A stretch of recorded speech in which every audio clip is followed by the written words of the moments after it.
আসসালামু আলাইকুম, welcome to our channel garments mechanics MC. তো আজকে আমরা আপনাদের সাথে যে বিষয় শেয়ার করব, বিষয়টা হলো হুইকারি টু নিডল মেশিন স্কিপ করলে কিভাবে সমাধান করবেন। তো আমরা আজকে এই বিষয়ে কথা বলবো। দেখেন, আমরা প্রথমে নিডল প্লেটটা খুলবো। নিডল প্লেটটা খোলার পরে আমরা দেখব আমাদের টাইমিংটা ঠিক আছে কিনা। যদি আমাদের টাইমিংটা যদি ঠিক থাকে, তাহলে আমাদের টাইমিংটা লাগানোর প্রয়োজন নাই।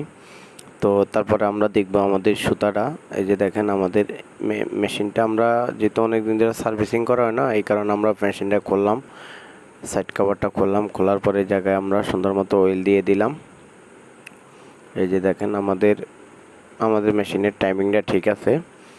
তো এটা মূলত আমাদের যে টেনশনটা আছে, টেনশনের কারণে আমাদের মেশিনে স্কিপটা পড়ে।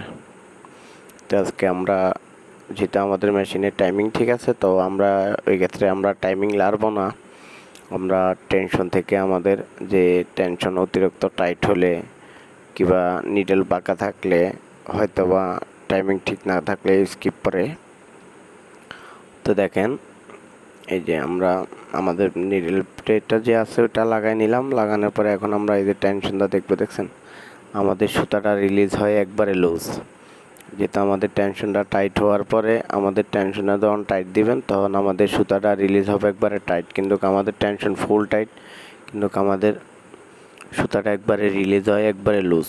এই কারণে আমাদের নিচে যে টেনশনটা আছে, নিচে পরিটা করার পরে আমাদের টেনশনটা একবারে নিচে দল হয়ে থাকে, স্কিপ পরে। এই কারণে আজকে আমরা এটা সমাধান করব। এই যে দেখেন, আমরা টেনশন পুশটা ঠিক করলাম। ঠিক করার পরে এখন আমরা সুতা লাগাই নেব। এই যে দেখেন, আমরা সুতা লাগাইতেছি। তো মোটামুটি আমাদের প্রায় সব কাজ শেষ।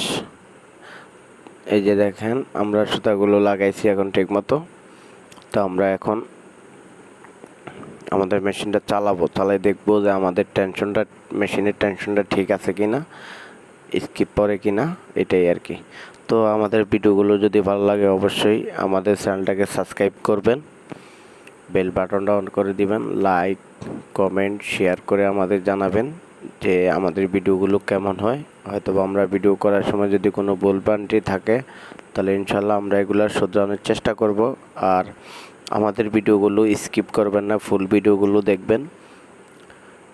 আর ভিডিওগুলো ফুল দেখবেন, তাইলে বুঝতে পারবেন যে আসলে আমরা কিভাবে কাজ করি কিভাবে সমাধান করি, এই জিনিসগুলো আমরা বুঝতে পারবেন। তো দেখেন, এই যে আমরা শিলানোর পরে এখন আমাদের টেনশনটা কত সুন্দর দেখেন, একবারে অনেক সুন্দর টেনশন হয়েছে।